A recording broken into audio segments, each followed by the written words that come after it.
Namaḥ Śivāya Śāntaya Karunavatarine Pashunam Pataye Nityam Liṅga Purāṇa Te Namaḥ.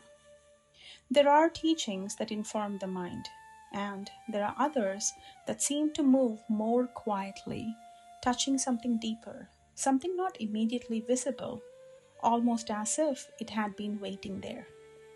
This does not feel like a story meant to be only understood. It feels more like something to sit with, the Liṅga Purāṇa, something that gradually begins to reflect back what is already within.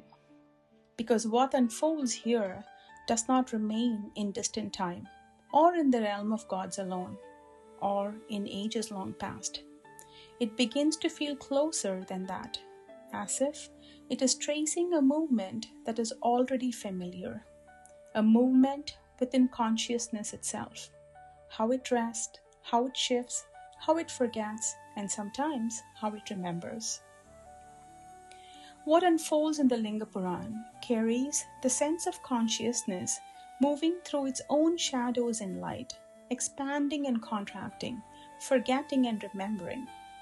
The 4 Yugas begin to feel less than like distant cosmic cycles and more like reflections of the inner state of being, the gradual dimming and rediscovery of truth within the human heart. In the Krita Yuga, existence rests in its purest expression, effortless, luminous, undivided. There is no striving because nothing feels missing. Dharma stands complete, steady on all 4 pillars, and life seems to flow without resistance.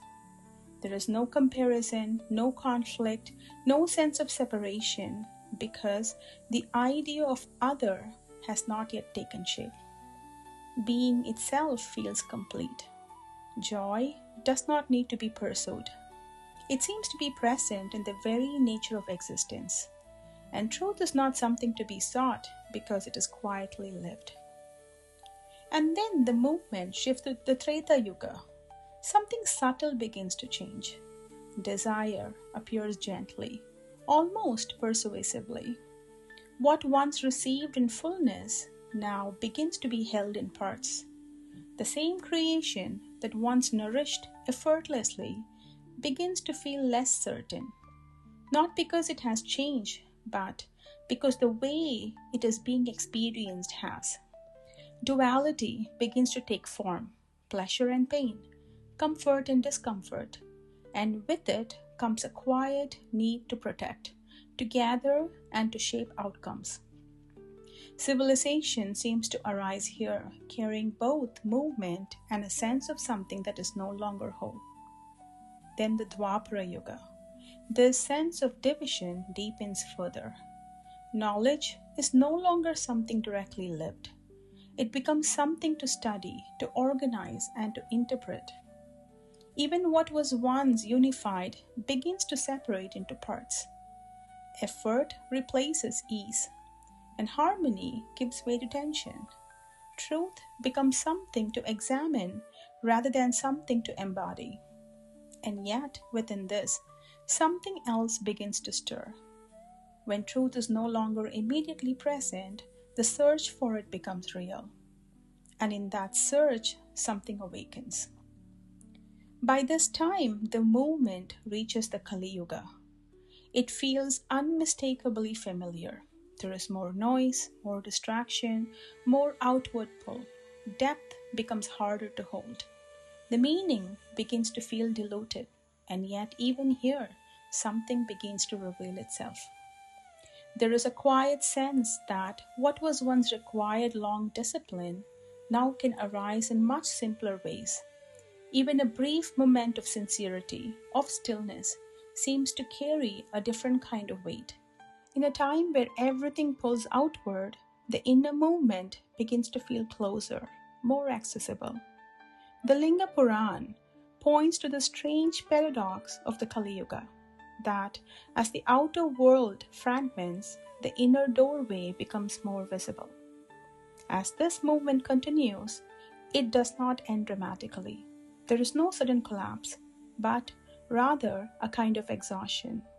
Structures begin to loosen, Identities feel less stable. The outward search becomes less convincing. And then, most quietly, something begins to turn. From difficulty comes reflection, and from reflection comes inquiry. From inquiry, a deeper seeing.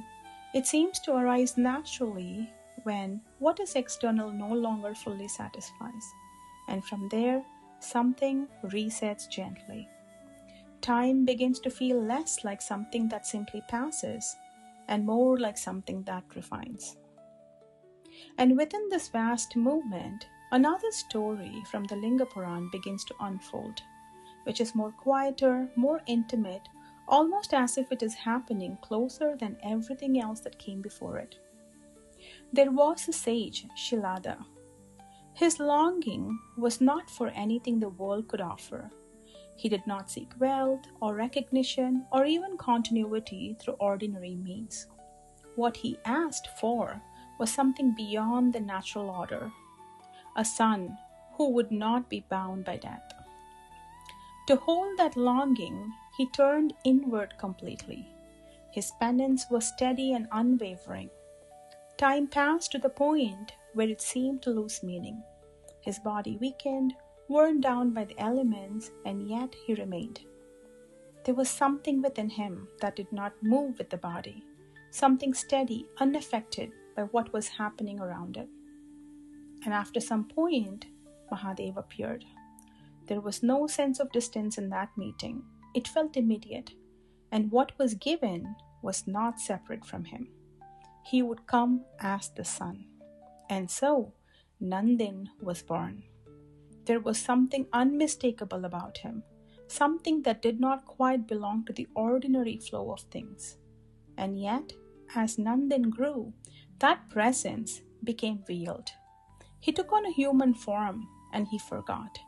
What once was clear no longer appeared that way. What remained was a child living within time.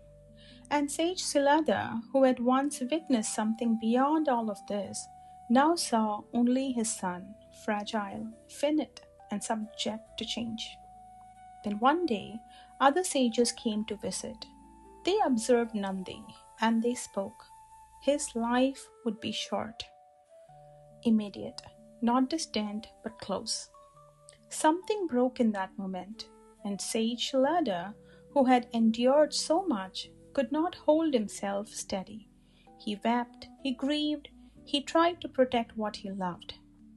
And Nandi saw all of this. He felt it, and the weight of what had been spoken did settle with him for a moment. But Nandi was not touched by that fear. He turned inward, quietly, without effort or display. He withdrew into stillness. And in that stillness, something began to open. Something not as a thought, not as belief, but as recognition. Lord Shiva appeared again. Not as something new, but as something that had always been present. What fear of death can there be for you? That question did not ask for an answer. It dissolved the ground beneath the fear itself. And things became clear. What seemed solid before no longer held in the same way. The fear began to fade, not because it was removed, but because it no longer had the same foundation. What is essential was never bound, and in that moment, nothing new was gained. Something was uncovered, something that had always been there, quietly beneath everything else. The fear lost its hold, and Nandi was coronated as the leader of the Shivaganas. Because what had taken place within Nandi was a clarity that no longer wavered. There was no longer a movement outward, no longer a seeking, and no longer a division between the one who worships and that which is worshipped. And here, devotion begins to reveal a different quality. It no longer appears as an act or an effort. It does settle into something quieter, something that no longer moves toward but rests in. In Nandi, that devotion had become complete. The distance had fallen away so entirely that nothing remained to bridge. And in that, something becomes very evident. leadership here does not need to be given, and it is not something that can be claimed. It becomes very visible. And so Nandi comes to stand at the center of that alignment as one in whom devotion has become inseparable from the being. Nandi's presence carries a certain gravity, a quiet center around which everything else can move without losing its ground. And that is what the coronation begins to reveal. Devotion, when it reaches its fullness, no longer remains as a relationship. It settles into a state. Nothing needs to be asserted and nothing needs to be proven. It is simply seen. Toward the end, the tone softens again. There is a quiet sense that how something is approached shapes how it is received. Reverence feels less like obligation and more like openness. And then when everything settles, what remains feels like stillness. And in that quiet stillness and recognition, it begins to feel as though Mahadev was never somewhere else to be reached. He was always there, unmoving, ever-present, eternal, as the very ground of consciousness itself. May Jagatpita Mahadev bless us all. Keep seeking, keep chanting, keep surrendering. Om Namaḥ Śivāya.